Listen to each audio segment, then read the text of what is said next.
je voulais continuer. Ça fait un moment que je n'ai pas fait mon cycle sur le combat spirituel. Est-ce que ça vous a aidé ? Vous dites ça gentiment ou ça vous a franchement aidé ? Bien, il faut mettre en pratique, hein, sinon ça ne sert à rien. Sinon, vous pouvez réécouter. Et ce matin, on va parler de la guerre des pensées. Ça concerne personne. Alors normalement, ce partage, ça devrait durer plein de fois, et on va essayer de le faire en une fois. C'est pour ça qu'on s'accroche, on y va. Donc, en tout cas, le combat spirituel au niveau des pensées, c'est quelque chose qui est très important. Vous le voyez, je n'ai pas besoin de vous l'expliquer. Et d'autant plus que nous vivons en France. Et vous savez que la France, c'est quand même un endroit où les choses ont été un peu calcifiées. On a des diplômes au niveau de l'humanisme, du rationalisme et tous ces ismes. Ça veut dire que sur cette terre, en tout cas, on a un héritage qui combat vraiment dans le domaine des pensées. Donc, il y a des pays où c'est plus tranquille, mais là, ça ne l'est pas. Donc, qu'est-ce que c'est ce combat ? C'est nos pensées, c'est vraiment ce qui vient du cœur, hein, et c'est là où est le terrain de lutte, parce que c'est à partir de nos pensées que nous parlons et nous agissons. Enfin, normalement. Il y en a, ils réfléchissent.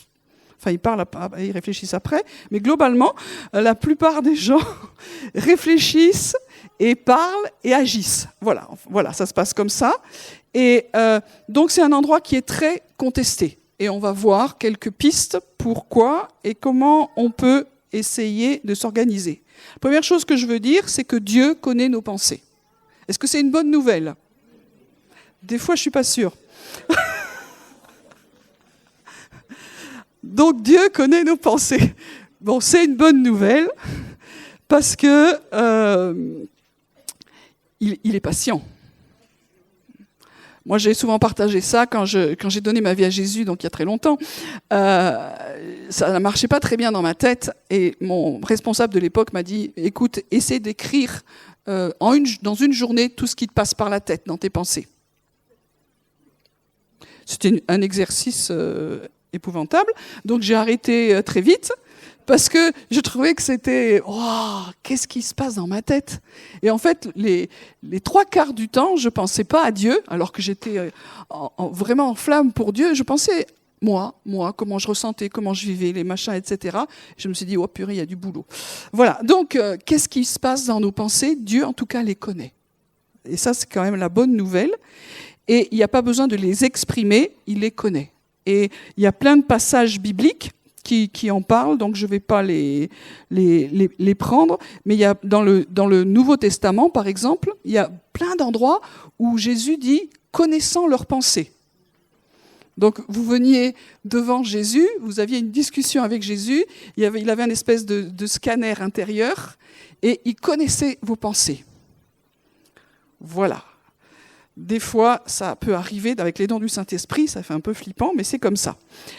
Et puis, le passage le plus connu, on va prendre dans l'Ancien Testament, c'est bien de faire la balance entre les deux, c'est le psaume 139. Voilà, merci. Éternel, tu me sondes, tu me connais, tu sais quand je m'assieds, quand je me lève, et tu comprends de loin, ou tu connais de loin ma pensée. C'est fort, tu connais de loin ma pensée. Donc on pourrait reprendre plein d'autres passages, et ce psaume finit « Sonde-moi, ô Dieu, et connais mon cœur », parce que c'est du cœur que viennent les pensées. Hein ? Éprouve-moi, connais mes préoccupations ou connais mes pensées. Regarde si je suis sur une mauvaise voie et conduis-moi sur la voie de l'éternité. Amen. Et puis un autre passage que j'aime bien aussi, c'est dans Romains 11. Donc le thème, c'est sur Israël et les nations. Et Romains 11, verset 33, « Profondeur de la richesse, de la sagesse, de la connaissance de Dieu, que ses jugements sont insondables, ses voies incompréhensibles. En effet, qui a connu la pensée du Seigneur ou qui a été son conseiller ?» En fait, Dieu connaît nos pensées, mais nous ne connaissons pas les siennes. Et quand vous êtes en relation avec des gens qui connaissent tellement Dieu, qu'ils n'ont aucun doute, qu'ils savent à l'avance ce que Dieu pense, ce que Dieu a pensé sur vous et sur les autres, etc., c'est inquiétant. On ne peut pas sonder les profondeurs de Dieu. On peut commencer à connaître le Seigneur, mais il faut garder de l'humilité, parce que le texte nous dit que lui nous connaît parfaitement, mais que nous ne pouvons pas le connaître. Dans sa grâce, il nous permet de toucher par moments, et quand on a une révélation, on a une lumière, on se dit « Waouh !» Mais c'est tellement une goutte d'eau par rapport à l'immensité de l'océan, et encore l'image est petite. Je réfléchissais hier soir à l'immensité de Dieu. Déjà, quand j'essaie de réfléchir, je dis « Dieu connaît les pensées de tous les hommes sur la terre. » Ouh, déjà, je me suis noyée.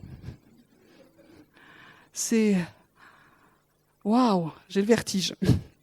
Voilà, donc Dieu connaît nos pensées et nous, faut être honnête, nous ne connaissons pas les pensées de Dieu.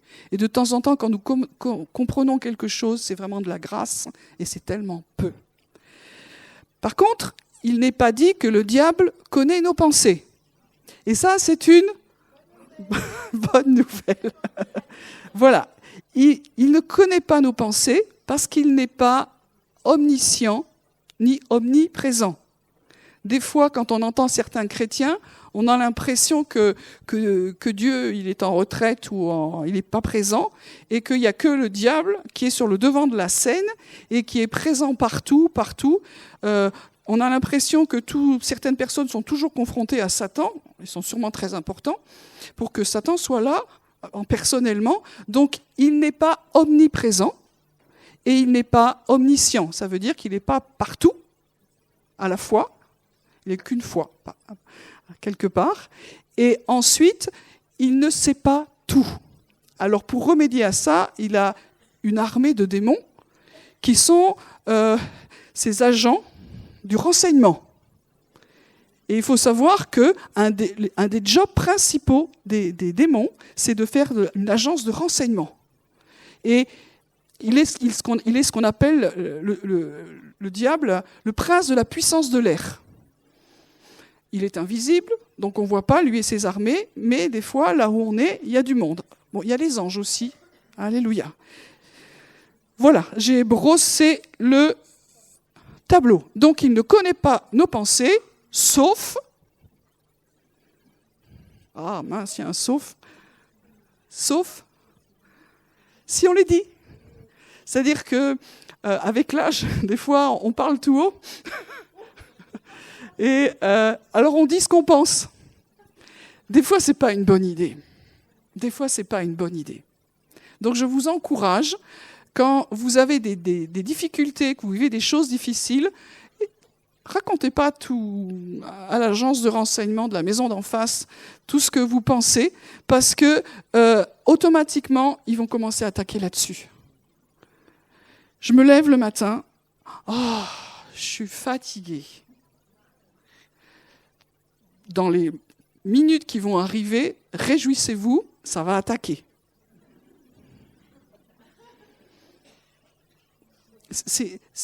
Des fois, on est des gros benets dans nos milieux. On est béat, on pense que tout le monde il est beau, il est gentil, mais il y a un ennemi qui ne nous veut pas du bien. Et c'est à nous aussi à contrôler, à être maître de nos pensées et savoir qu'il y a des choses que c'est bien exprimé et d'autres pas. Ok ? C'est des choses simples ? Je vous garantis que si vous le faites, ça va vous aider. Moi, j'avais oublié ça. Vous savez qu'on sait ces choses-là, et puis à un moment donné, on passe à autre chose et on les oublie. Et à un moment donné, j'ai été vraiment attaquée dans mes pensées de façon... c'était pénible, quoi. Et j'ai revu mes fondamentaux, je me suis dit, mais mince, je ne mets plus en pratique les choses que je sais. Et pour mon confort de vie et ma paix intérieure, j'ai remis ces choses en pratique, et c'est vraiment mieux. Donc il y a certains moments, on oublie ces choses-là. Donc, pensez pas tout haut. OK ? Alors, la deuxième chose qu'on va commencer à voir, c'est d'où viennent nos pensées. Donc, en général, nos pensées, c'est comme le centre de contrôle où on reçoit des informations qui viennent de notre cœur et c'est ces informations qui vont diriger nos actes, nos paroles et donc toute notre vie. Donc, qui a autorité sur nos pensées, c'est quand même important. OK ? Quand j'étais plus jeune, donc il y a quelqu'un qui était venu enseigner chez nous, il disait un chrétien est maître de ses pensées. Moi, ça m'avait effondré. Parce que j'étais surtout pas maître de mes pensées. Mes pensées, elles partaient partout. Et je ne sais pas où était le bouton arrêt. Je n'avais pas dû être livré avec. Et j'arrivais pas à contrôler toutes ces pensées. Ça partait dans tous les sens. Vous pouvez être super spirituel dans la louange et vous ne savez pas pourquoi. 10 secondes après, vous n'êtes plus du tout sur le Seigneur. Vous êtes en train de penser à autre chose. Tu te dis, waouh, et on recentre. Donc il y a vraiment un travail qui doit se faire. Et puis il y avait des pensées qui étaient, comme on dit, obsessionnelles. Et là, il y a du boulot à faire. Voilà, donc un chrétien, normalement, a autorité sur ses pensées, mais quand on dit ça, on n'a rien dit, parce que ça demande un travail de purification et aussi de prise de conscience de comment ça fonctionne. Donc en fait, c'est un terrain de lutte, les pensées. Il faut qu'on se remette ça en tête, c'est vraiment un terrain de lutte, et le Seigneur a payé pour que nous ayons la victoire sur ce terrain de lutte, heureusement, mais on va voir... qui c'est qui peut inspirer nos pensées? Bon, le premier, c'est quand même Dieu. C'est une bonne nouvelle. Ecclésiaste 3, verset 11, c'est un verset qu'on connaît assez bien. Alors, surtout la fin, le Seigneur a mis dans nos cœurs la pensée de l'éternité. C'est un beau verset. Moi, je l'aime beaucoup. Et ça me donne de l'espérance, même quand on parle aux personnes qui ne connaissent pas le Seigneur. Nous avons en nous la pensée de l'éternité. Qu'est-ce que ça veut dire? C'est de la vie éternelle. Et la vie éternelle, c'est le Seigneur. La vie, c'est le Seigneur. Donc ça veut dire que dans nos pensées, il y a une capacité à être en relation, en connexion avec le Seigneur, surtout quand nous sommes régénérés, c'est-à-dire nés de nouveau. Il veut nous enseigner à l'intérieur. Dans l'ancienne alliance, la loi était extérieure. Mais Jérémie a annoncé que viendrait un temps où il écrirait sa parole sur les tables de chair, c'est-à-dire sur nos cœurs. Et vous savez que c'est de nos cœurs que viennent les pensées, mauvaises ou bonnes. Donc si Dieu peut écrire les choses sur nos cœurs, alors de nos cœurs vont jaillir des bonnes pensées. Et ça, c'est vraiment encourageant de se dire que dans la nouvelle alliance, il peut y avoir ce changement. Donc, Dieu peut inspirer des pensées. Et de temps en temps, quand même, alléluia, il ne faut pas toujours être négatif et voir tout ce qui est vide, on a des pensées qui sont chouettes. On a des pensées d'affection, on a des pensées de vérité, on a des pensées qui sont dignes du Seigneur. Et quand vous avez ces pensées-là, vous dites « Waouh, je suis bien ». Je suis bien, je suis aligné sur le cœur de Dieu et vous êtes heureux parce que vous savez que Dieu a fait quelque chose dans vos cœurs et que vous êtes en train de penser selon la parole, selon la vérité. Donc c'est notre source principale par le Saint-Esprit qui vit en nous. Okay ? Maintenant, on a nous comme source. Alors je sais qu'au niveau théologique, il y a plein de choses qui sont dites, donc vous avez le droit de penser ce que vous voulez. Mais pour moi, en tout cas, nous avons en nous 2 sources. L'homme nouveau et la vieille créature. Alors, la vieille créature ou la chair, ça c'est pour tous ceux qui ont été au cours marché par l'esprit, ça doit vous rappeler quelque chose. Le cœur irrégénéré, c'est de là que viennent les mauvaises pensées. Matthieu 15, verset 19. Ça veut dire que, encore aujourd'hui, j'aimerais dire que de mon cœur ne viennent que des belles choses. Et vous aussi, vous aimeriez dire ça. Et si vous y arrivez, venez me voir à la fin. Mais normalement, nous avons été crucifiés, cette partie-là a été crucifiée, c'est-à-dire que nous ne sommes plus esclaves de ces choses-là. Nous pouvons avoir la liberté, mais ça existe toujours. Et c'est souvent sur ce terrain-là que l'ennemi va prendre appui pour essayer de nous tenter, de nous souffler de l'extérieur, des pensées qui vont aller dans le sens de la vieille nature, qui est souvent quand même égoïste. Et je ne vais pas faire le catalogue de tout ce qu'elle est, parce que quand même, nous le savons. Ok ? Alors, on va prendre un exemple pour comprendre mieux ça, biblique. C'est dans Luc 9. Donc, j'ai pris quelques exemples, mais pas trop, parce qu'on n'a pas le temps. Donc, Luc 9. les disciples de Jésus ont une conversation spirituelle. Verset 46, une discussion survint entre eux pour savoir qui parmi eux était le plus grand. Ça commence mal. Tu dis, mince, attends, ils sont avec Jésus, quoi. Vous seriez avec un des responsables d'ici, bon, on n'est que nous. Mais lui, ils sont avec Jésus. Et voilà la conversation qu'ils ont ensemble, que nous n'aurions jamais, qui est le plus grand. Est-ce que vous sentez que c'est une conversation selon l'homme nouveau ou selon la vieille nature? Alors on va voter. Vieille nature, tapez 1. Homme nouveau, tapez 2. Bon, voilà. Donc voilà la conversation qu'ils ont. Et Jésus, qui connaissait la pensée de leur cœur, il a entendu. Mais il sait qu'est-ce qu'il y a derrière. Parce que des fois, ce que nous entendons, c'est rien par rapport à ce qu'il y a à l'intérieur. Donc Jésus entend, mais Jésus sait ce qu'il y a à l'intérieur d'eux. Et c'est là où il va leur parler. Et c'est la lumière de la parole qui vient. Et au lieu de dire, franchement, vous en êtes que là, il leur donne un enseignement. Quiconque reçoit en mon nom ce petit enfant me reçoit moi-même, et quiconque me reçoit celui qui m'a envoyé. Car celui qui est le plus petit parmi vous, c'est celui-là qui est grand. Qu'est-ce qu'il leur dit? En fin de compte, l'image de l'enfant, un enfant, c'est quelqu'un qui est simple. Il ne se pose pas toutes ces questions-là. Et il ne cherche pas à être le plus grand ou quoi, il est ce qu'il est, il recherche simplement une relation simple, une relation d'affection, de confiance. Et c'est tout ce qu'il recherche. Et il est en train de dire, redevenez simple comme des petits-enfants. Vous avez déjà entendu ce passage-là. Donc, même autour de Jésus, les conversations n'étaient pas toujours sanctifiées.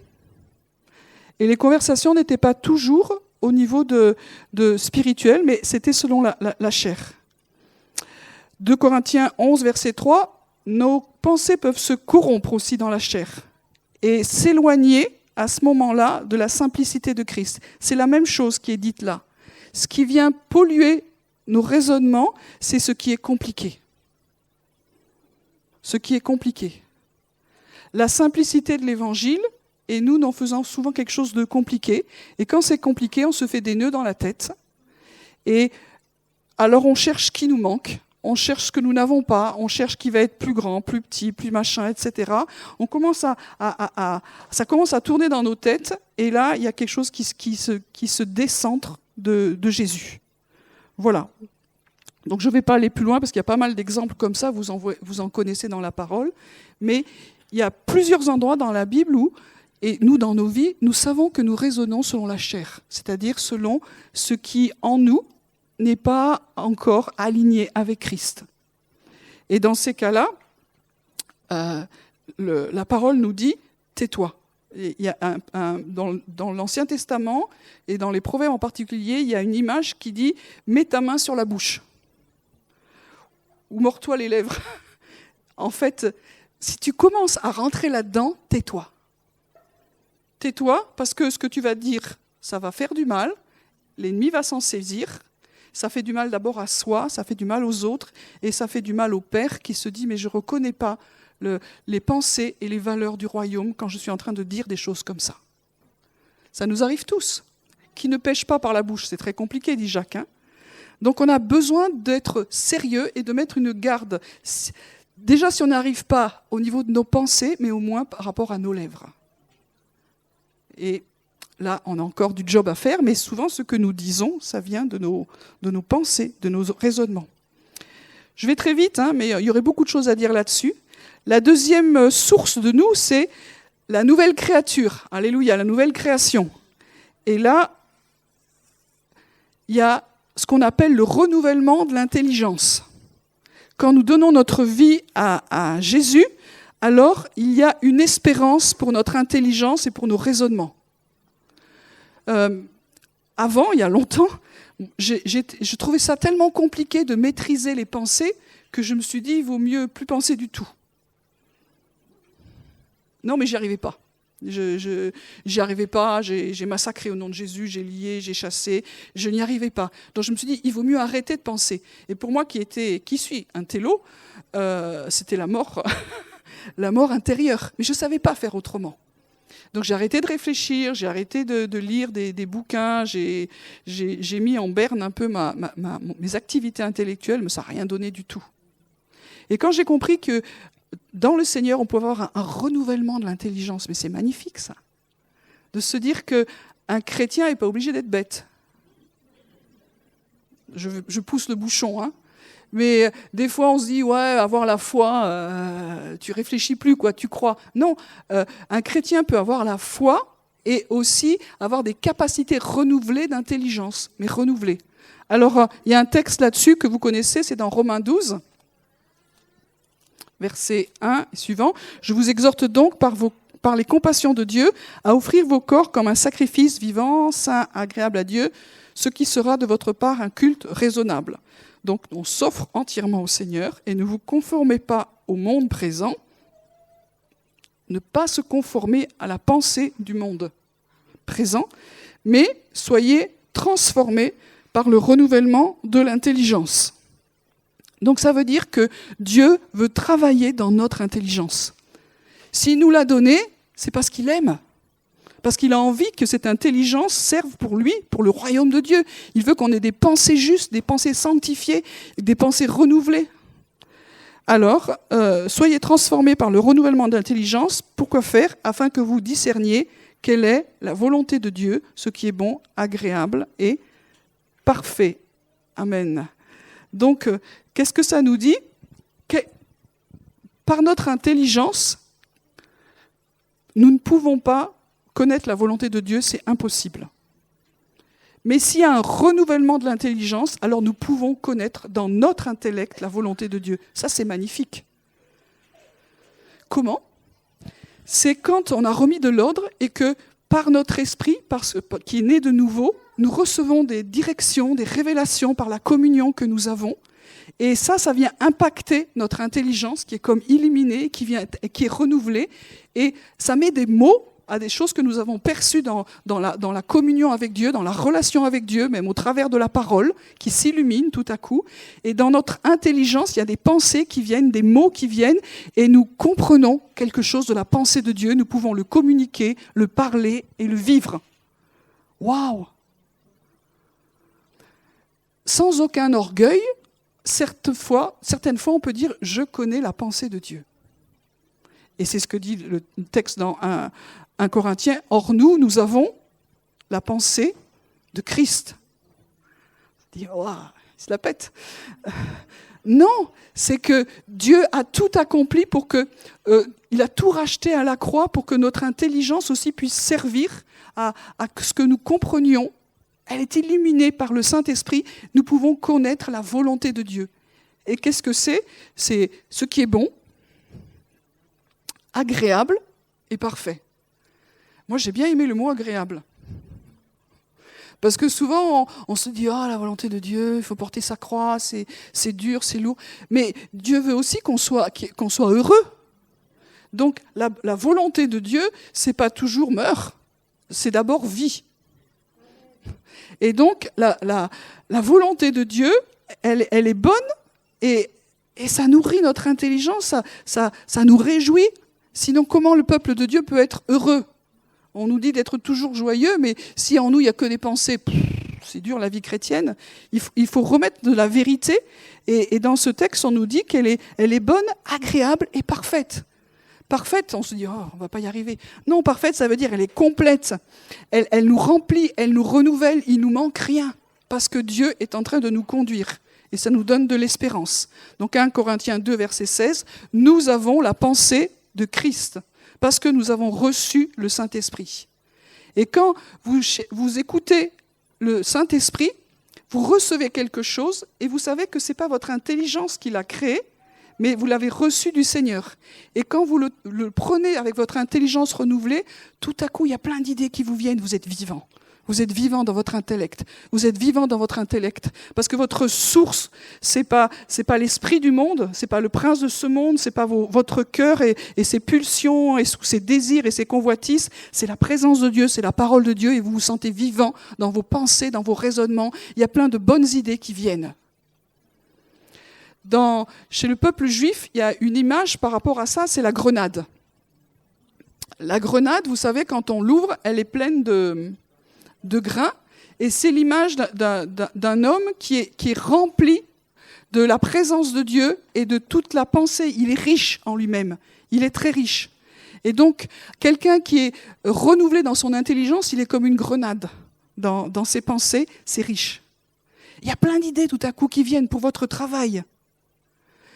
Des fois, on est bloqué, on n'a pas de solution, et il y a des pensées qui viennent, on se dit, ça, c'est une solution. Au niveau relationnel, il y a des choses qui sont bloquées, et tout à coup, il y a des solutions qui viennent. Et je ne vais pas prendre toutes les choses, mais des fois, on se dit, quelle est la stratégie de Dieu? Et des choses très concrètes. Qu'est-ce que je dois faire? Ça vient parce que notre intelligence est renouvelée. C'est génial. Donc ça, quand c'est comme ça, on aime. Et puis, pour continuer là-dessus, donc on a vu les sources, c'est Dieu, nous, avec les deux choses, et puis aussi ça vient de l'ennemi. Alors, il y a toutes les questions, est-ce qu'un chrétien peut être possédé? Ce n'est pas mon sujet, on en a déjà parlé. Est-ce qu'un chrétien peut être lié? Est-ce qu'un chrétien n'a plus de problème avec le diable et ses armées? Voilà. Donc tout ça, on l'a déjà vu, mais aujourd'hui, le diable a autorité dans nos vies selon la place et l'autorité que nous lui laissons. Simplement. Sinon, on ne peut pas dire comme Jésus. Jésus, il a dit, il n'a rien en moi. Ça, c'est le truc ultime. Nous, on ne peut pas trop dire ça encore, mais on espère. Dans 2 Corinthiens 4, verset 4, il est écrit que le Dieu de ce siècle a aveuglé l'intelligence ou les pensées des hommes pour qu'ils n'aient plus accès à la vérité, à la lumière. C'est-à-dire que quand nous donnons notre vie à Jésus, il y a une partie de nous où l'esprit le prince de ce monde nous a comme aveuglés. Il y a quelque chose dans notre intelligence, dans nos pensées, dans nos systèmes de fonctionnement et de raisonnement qui est pollué. Il y a des valeurs qui ont été posées, soit au niveau familial, et c'est inspiré par l'ennemi, qui ont besoin d'être changées. On va le voir plus tard, ce sont des forteresses qui ont besoin d'être sautées parce que nous n'arrivons plus à penser correctement. Nous y arrivons un temps, mais après nous retombons. Un passage étonnant qu'on va voir, c'est Matthieu 16, verset 23. Donc c'est Pierre qui vient de comprendre quelque chose d'incroyable, et puis que Jésus est le Christ, le Fils du Dieu vivant, et et c'est formidable. Et puis après, Jésus va commencer à parler à ses disciples et leur dire qu'il faut qu'il aille à Jérusalem souffrir beaucoup de la part des anciens, qu'il doit être mis à mort et ressuscité le 3e jour. Il faut se remettre dans le contexte. Pour les Juifs de l'époque, le Messie ne peut être que triomphant. C'est lui qui va avoir la victoire sur les Romains, c'est lui qui va chasser l'envahisseur et c'est lui qui va monter sur le trône de David. Et Jésus leur explique que non, ça ne va pas se passer comme ça, il va beaucoup souffrir et il va mourir et ressusciter. Voilà. Donc, quelle est la réaction de Pierre? Il a été encouragé parce qu'il avait bien répondu la première fois, et il le prend à part et il lui fait des reproches. Ça veut dire que ça avait cogité dans ses pensées, parce que nos paroles viennent de nos pensées. Et il lui fait des reproches, et dans ces reproches, à Dieu ne plaise, c'est-à-dire que Dieu ne le veut pas. Seigneur, cela ne t'arrivera pas. Dieu ne veut pas ces choses-là. Ça ne t'arrivera pas. Jésus, il est venu pour ça. Jésus se retourne et dit à Pierre, arrière de moi, Satan.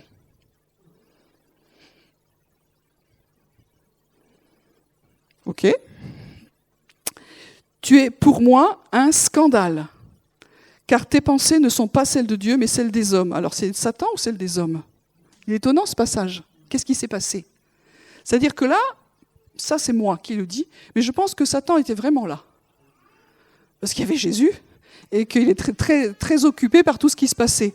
Donc je pense qu'il y avait vraiment le diable qui était là et qui influençait là où il pouvait.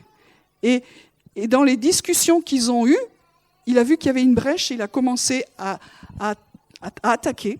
C'est de l'extérieur, mais il prend contact, il prend appui sur la réalité de ce qui ne marche pas dans nos cœurs. Et il a attaqué, il a dit quelque chose pour influencer Jésus et dire non, mais en fin de compte, n'y va pas, quoi. Et qu'est-ce que dit Jésus? Arrière de moi, Satan. C'est-à-dire, il sait quel est son ennemi. Son ennemi, c'est pas Pierre. Il confronte. Et nous, dans nos pensées, on a besoin de savoir quel est l'ennemi. Je vais en parler très, très vite. Donc, il faut confronter l'ennemi, et des fois, l'ennemi, c'est pas nous. Mais en même temps, il va maintenant parler à Pierre et lui dire « Écoute, Pierre, tes pensées, elles me sont en scandale. » Est-ce que nous réalisons que des fois, nos pensées peuvent être en scandale à Dieu?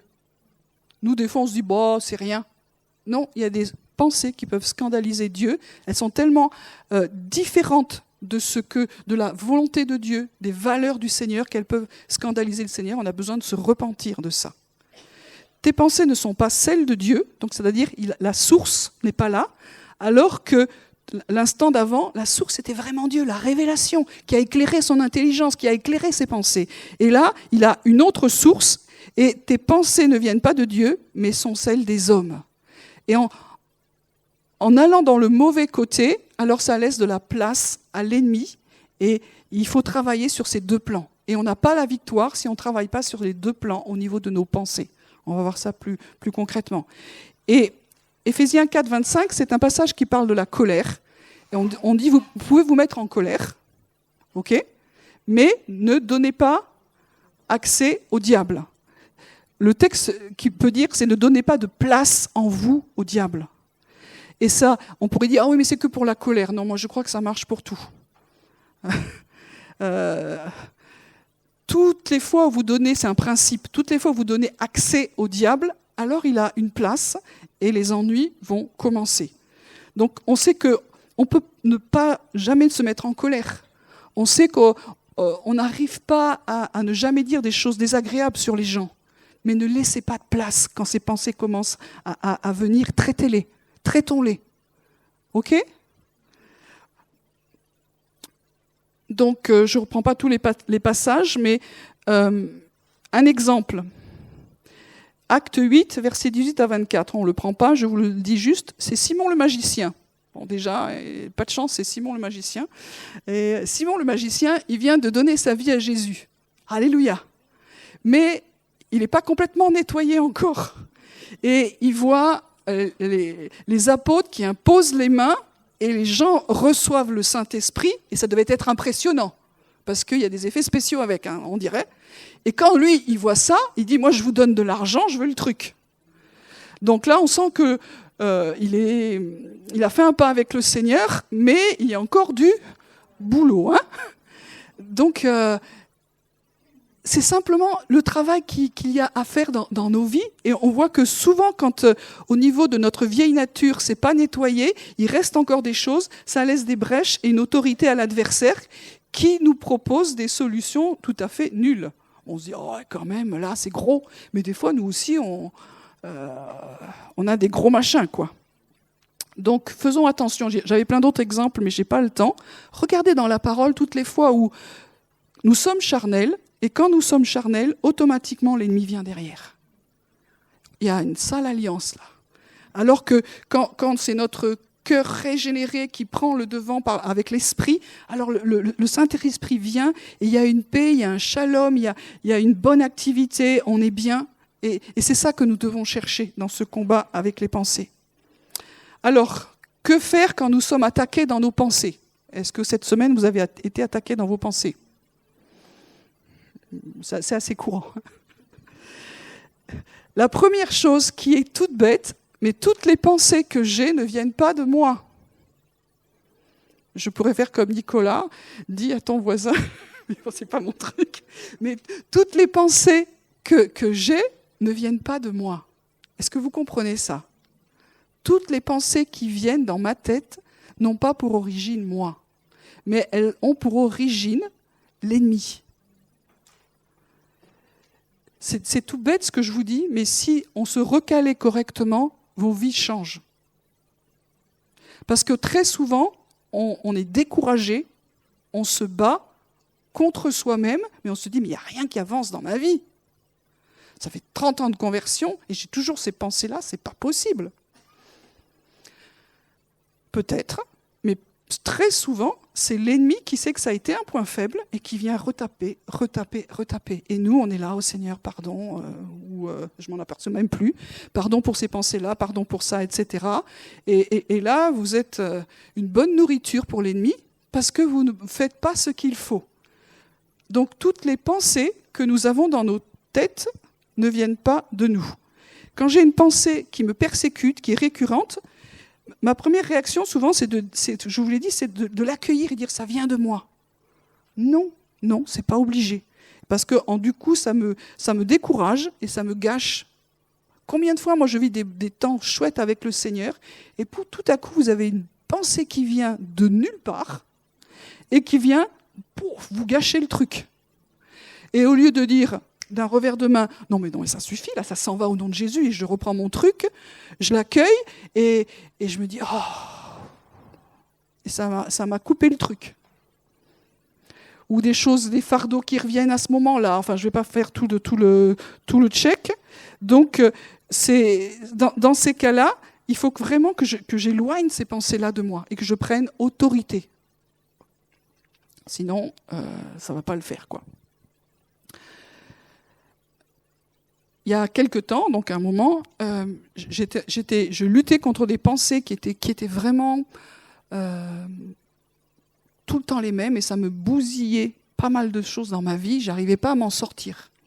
Et j'ai eu une vision, j'ai vu sur mon chemin un dragon qui crachait du feu, et Dieu m'a dit, tu sais, il y a un dragon sur ton chemin. Bon, ça me parle à moi, ça ne peut pas vous parler à vous, mais j'ai compris ce que ça voulait dire. Je dis, il y en a un qui est en train de me pourrir la vie, ça m'a réveillée. Alors que j'étais sous de la culpabilité, de la condamnation, du découragement, parce que je voyais que dans ce domaine-là, ça avançait pas. Donc j'ai commencé à me repentir pour les choses que j'avais à me repentir, et après j'ai attaqué le dragon. Et je lui dis, maintenant tu dégages. J'ai fait ça sur le moment, il dit, mais bien sûr, mais au fur et à mesure que vous résistez, il s'en va. Et vous êtes libre. Je ne dis pas que ça ne revient jamais, mais vous êtes libre. Parce que c'est extérieur à vous. C'est extérieur à vous. Donc, apprenons à avoir autorité dans le domaine de la tentation. Quand ces pensées-là viennent, au niveau du sexe, il faut en parler. Des fois, on a des pensées qui sont sales, qui sont pourries. En plus, dans notre monde, non, là, je ne vais pas regarder, là non plus, ça vient vite. Qu'est-ce qu'on fait avec ces pensées-là ? Ce n'est pas forcément de l'intérieur. Des fois, si, il faut traiter à l'intérieur. Mais des fois, c'est juste à l'extérieur. Donc, on le lit, on le chasse et tu t'en vas. Et tu reprends ta vie normalement. Si tu l'accueilles, les ennuis commencent. Parce que ta vie tu vas être persécuté par rapport à cet esprit d'impureté qui se dit « Ouais, puis je vais même prendre des copains. » Et après, ça ne marche pas, quoi. Voilà. Donc, si nous accueillons ces pensées, et en plus que nous les verbalisons, en disant vraiment j'ai un problème par rapport à ça, alors là, on a trop bien gagné. Il ne faut pas accueillir et pas verbaliser le fait que nous avons un problème avec ça. Nous n'avons pas forcément de problème avec ça, c'est nous sommes attaqués dans nos pensées. Donc il faut remettre de l'ordre dans notre fonctionnement intérieur. Et vous avez vu, Jésus, dans Luc 4, on a ce passage, il a été tenté, il a été amené au désert, il a été tenté. Qu'est-ce que ça veut dire être tenté ? Là aussi, il avait le diable en direct. Mais souvent, quand nous sommes tentés, il y a une parole qui est là, mais il y a plein de choses qui se passent dans nos pensées. Comment est-ce que Jésus a répondu ? Par la parole. Il est écrit. Et nous avons besoin de chasser l'adversaire, de nous repositionner, peut-être de demander pardon avant, mais aussi nous avons besoin de répondre par rapport à l'attaque avec une parole de l'Écriture.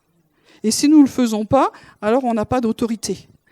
Hébreux 4, 12, la parole de Dieu, elle sépare ce qui est l'âme de l'esprit, et aussi au niveau de nos pensées, elle vient mettre de la lumière, elle vient juger les pensées du cœur. Est-ce que nous avons envie que Dieu juge nos pensées?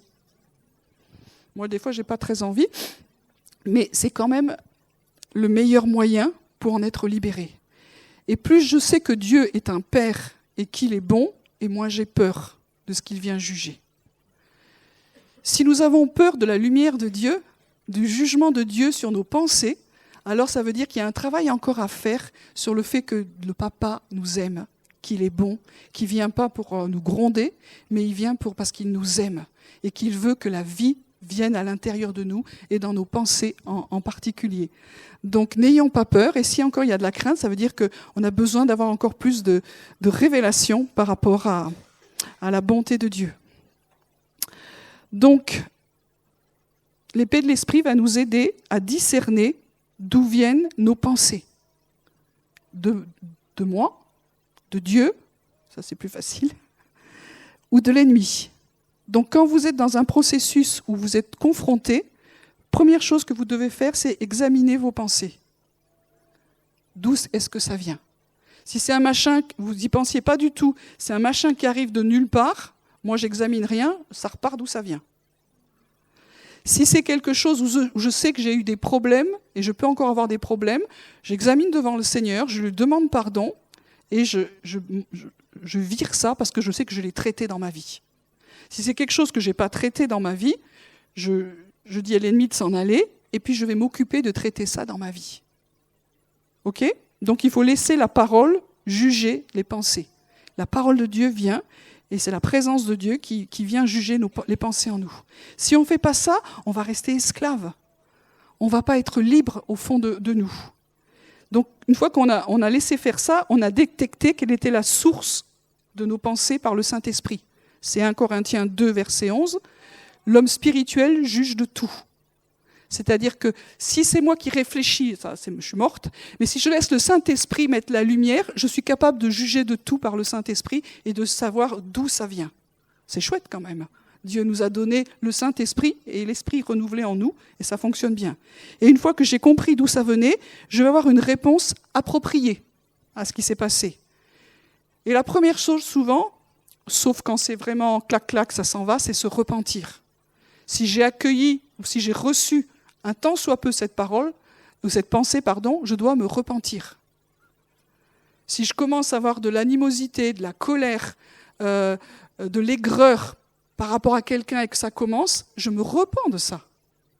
Trop de fois, on laisse pousser dans notre jardin intérieur des pensées qui vont porter un fruit. C'est automatique, une pensée porte un fruit.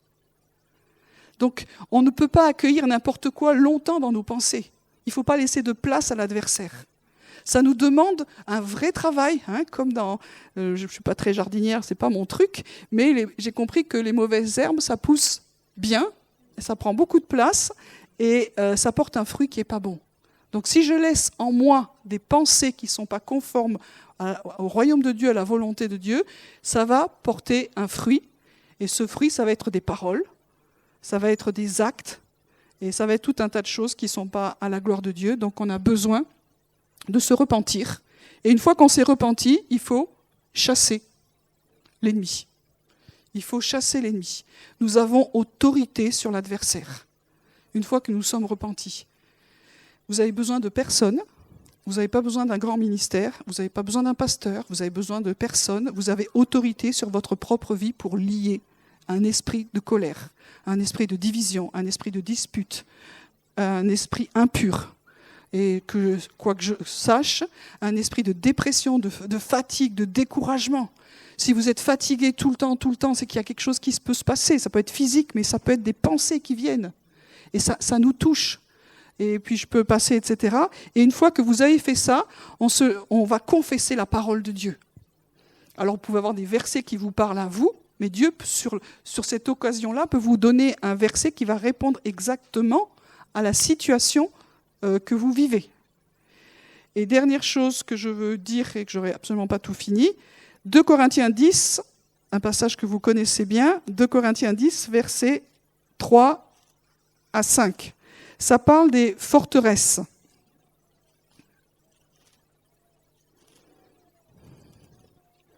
Si nous marchons, verset 3, si nous marchons dans la chair, nous ne combattons pas selon la chair. Car les armes avec lesquelles nous combattons ne sont pas charnelles, mais elles sont puissantes devant Dieu pour renverser les forteresses. Nous renversons les raisonnements et toute hauteur qui s'élève contre la connaissance de Dieu. Nous amenons toute pensée captive à l'obéissance de Christ. Donc les forteresses, les détruire, c'est détruire les vieilles façons de penser. On a des raisonnements qui se sont tellement incrustés en nous, on a hérité de ça, on a bâti là-dessus, c'est des forteresses. Et alors ça, là on a besoin d'aide des fois, souvent. Et pour connaître la victoire, on a besoin que ces forteresses tombent, parce que ce sont encore des lieux d'autorité que l'ennemi a alors à l'intérieur de nous. C'est pas dire que le diable est à l'intérieur de nous, hein, je suis pas en train de dire ça. Mais là, il a des lieux d'autorité, et pour nous, c'est des lieux de faiblesse. Donc une forteresse comme ça, c'est un mode de pensée qui s'élève au-dessus de la connaissance de Dieu. On sait que Dieu dit ça, mais en nous, il y a autre chose qui fait qu'on n'arrive pas à avoir un renouvellement d'intelligence et donc un renouvellement de parole et un renouvellement d'actes. Il y a des gens, ils ne peuvent pas changer. Moi, il y a eu tout un temps, il y a des choses, je ne pouvais pas les changer parce qu'il y avait des forteresses qui restaient en moi. Introspection, par exemple. Toujours analyser à l'intérieur qu'est-ce qui se passe. C'est une forteresse, il faut que ça elle pète. Parce que sinon, à chaque fois que je vis quelque chose, c'est toujours en train d'être analysé, et vous perdez la vie. La dépression, ça peut être la colère. Le fait que vous n'arrivez pas à dire du bien des gens, l'orgueil. Des fois, c'est juste des petites choses, mais des fois, c'est vraiment des forteresses et on n'a pas la victoire là-dessus. Donc ça veut dire que ça s'élève au-dessus de la connaissance de Dieu, et ce qui fait que le diable a un droit d'exercer son influence sur la vie consciente de l'individu.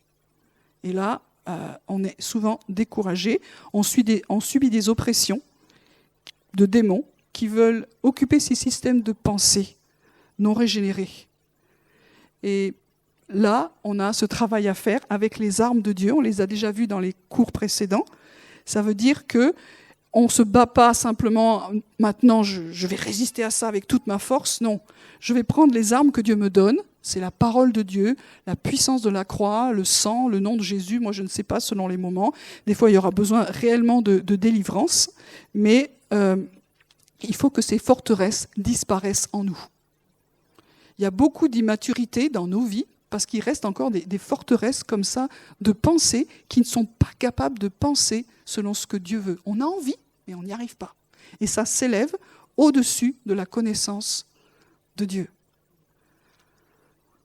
Et nous pensons des fois à ce moment-là comme des enfants, comme des immatures. 1 Corinthiens 13 dit « Quand j'étais enfant, je pensais comme un enfant, je raisonnais comme un enfant, mais quand je suis devenu adulte, j'ai fait disparaître ce qui était de l'enfant. » Et bien, il y a des fois, on est adulte, il y a des forteresses d'immaturité où nous pensons et nous raisonnons encore comme des enfants.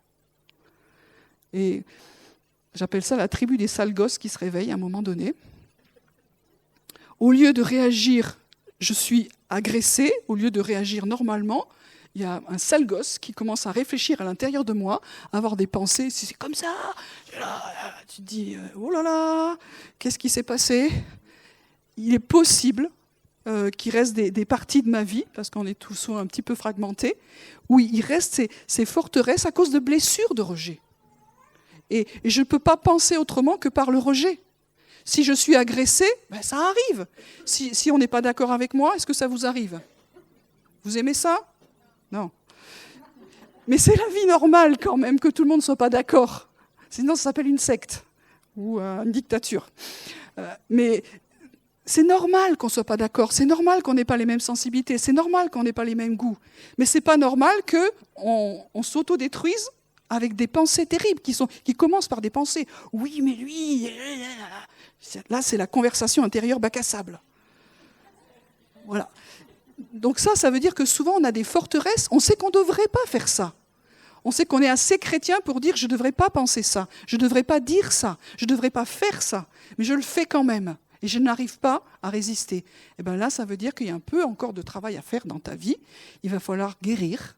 Il y a un travail là d'accompagnement peut-être pour que le rejet, l'esprit d'orphelin, parce que c'est les petits orphelins là, qui réagissent à l'intérieur, l'esprit d'orphelin soit touché par l'esprit d'adoption, et ça va faire partir à ce moment-là toute cette peur de l'abandon, et que je pourrais à nouveau me poser correctement quand je ne suis pas d'accord, ou etc. Et de dire, je suis aimé quand même, le Père m'aime. Et mes pensées vont commencer à s'apaiser, il y a le shalom de Dieu qui va venir à l'intérieur, et toutes ces forteresses vont s'effondrer. Peut-être qu'il faudra chasser un esprit de rejet, peut-être qu'il faudra chasser un esprit d'orphelin, peut-être qu'il faudra guérir 2-3 trucs que vous avez vécus, mais ces forteresses vont s'effondrer avec les armes que Dieu nous a données. Et après, qu'est-ce qui se passe? On est libre. Je ne suis plus obligé d'avoir ces raisonnements nuls, ces pensées nulles. Parce que franchement, il y a des fois, on a des choses dans nos têtes qui se passent qui sont pas terribles. Donc, nous avons tous ça, de moins en moins, j'espère. Mais si vous avez ça, il faut que vous soyez honnête et de dire, il y a ça qui reste dans ma vie et je n'arrive pas à avoir autorité. Et c'est plutôt ces pensées dans mon cœur qui sont des forteresses qui s'élèvent contre la connaissance de Dieu. Donc, pour finir, veillez sur vos pensées, veillons sur nos pensées, c'est l'endroit stratégique. On ne peut pas se payer le luxe, surtout dans les temps où nous sommes, de ne pas veiller sur nos pensées. On ne peut pas les laisser partir en cacahuètes. Et après, vous avez pensé n'importe comment pendant un moment, et il y a du dégât souvent qui est fait. Parce que même si vous pensez en secret, vous ne parlez pas, c'est souvent un secret de polichinelle, parce que vous allez quand même commencer à dire des choses ou faire des choses qui montrent que là, il y a une faille, et l'ennemi, il attaque. Et je vais finir avec Philippiens 4. Quelques conseils très pratiques pour nos pensées. Philippiens 4, verset 4. « Réjouissez-vous, toujours dans le Seigneur. » Je le répète, réjouissez-vous. Donc quand vous êtes bien attaqué, qu'il y a une lutte dans vos pensées, c'est le dernier truc qu'on a envie de faire. Mais se réjouir, c'est-à-dire que je remets Dieu au centre et que je commence à redonner de l'action de grâce, à remercier Dieu pour qui il est. Parce que souvent, dans ces cas-là, je l'ai un peu paumé. Je le répète, réjouissez-vous, c'est écrit, que votre douceur soit connue de tous les hommes, le Seigneur est proche, c'est-à-dire que toute animosité, toute colère, tout ce qui a commencé à monter dans mes pensées, il faut que ça tombe. Et c'est notre travail. Ne vous inquiétez de rien. Ça veut dire qu'il faut renoncer à l'inquiétude. L'inquiétude, c'est un signe qu'on est orphelin. Si je suis inquiète, c'est un signe que je suis orphelin, que je ne crois pas que Dieu peut faire quelque chose pour moi. La Bible dit, ne vous inquiétez de rien. Ensuite, en toute chose, par la prière, la supplication, avec des actions de grâce, faites connaître à Dieu vos demandes. Il y a la prière qui doit être là. On ne lutte pas contre la chair et le sang, on ne lutte pas contre nous-mêmes, on ne lutte pas contre les gens, mais la prière doit être présente. Dans cette lutte contre les pensées, la prière doit être présente. Et vous devez demander au Seigneur, vous devez y aller avec des actions de grâce, mais aussi des fois la supplication. Et la paix de Dieu qui surpasse toute intelligence gardera vos cœurs et vos pensées en Jésus-Christ. Ça veut dire qu'il y a une espérance de la paix de Dieu qui vient sur nous. Et on revient sur cette image du casque qu'on met sur nos pensées. Le casque du salut, le salut c'est Yeshua, c'est le nom. Salut, c'est son nom. C'est-à-dire que sur mes pensées, je mets sa présence. Le casque, il s'appelle aussi le casque de l'espérance. C'est-à-dire que je crois à nouveau en lui, mes pensées sont reconnectées sur lui, j'ai de nouveau la foi, et je ne suis plus dans l'inquiétude ou l'incrédulité, parce que souvent ça marche aussi ensemble. Je remplis mes pensées de bonnes choses, c'est-à-dire que je choisis de ne pas me nourrir d'amertume, de colère, d'animosité, d'impureté, de peur, d'anxiété, de tous ces trucs-là, mais au contraire de tout ce qui est honorable, juste, pur, aimable, qui mérite l'approbation, qui est vertueux et digne de louange, ça soit l'objet de vos pensées. On ne laisse pas nos pensées vides, on se laisse remplir de belles choses, de bonnes choses. Et si vous n'y arrivez pas, prenez du temps avec des amis qui vont vous aider. Pas pour dire du mal des autres, pas pour dire des choses négatives, ça on sait le faire tout seul aussi, mais prenez du temps pour voir de belles choses, de bonnes choses. Quand vous sortez d'un temps où vous avez partagé avec quelqu'un des belles choses, du Seigneur ou pas forcément, vous êtes bien après. Moi, des fois, je suis super mal, je passe 5 minutes avec quelqu'un, on parle d'un truc, on dirait que la lumière s'est rallumée à tous les étages. Ça a duré 5 minutes. 5 minutes. Les amis peuvent nous faire du bien. Et dans nos pensées, ça rééclaire quelque chose. Un encouragement ou quoi que ce soit. Ce que vous avez appris et reçu, entendu, ce que vous avez vu en moi, pratiquez-le. Et pour que ça continue à avancer dans nos pensées, il faut mettre en pratique la parole. Sinon, c'est que des pensées. Et ça ne le fait pas. Voilà, je vous ai je suis désolée, hein, normalement ça prend 2-3 heures ce machin-là, mais je vais essayer de faire très courtement. Maintenant, à nous de jouer. Ok ? Votre mission, si vous l'acceptez, la mienne aussi, c'est cette semaine de se secouer, et ça commence maintenant. Mes pensées n'auront pas la victoire si elles ne sont pas orientées vers le Seigneur. Je veux vraiment que ça change dans mes pensées. Et je veux que le Seigneur reprenne sa place et son autorité. On va se lever et prier là-dessus.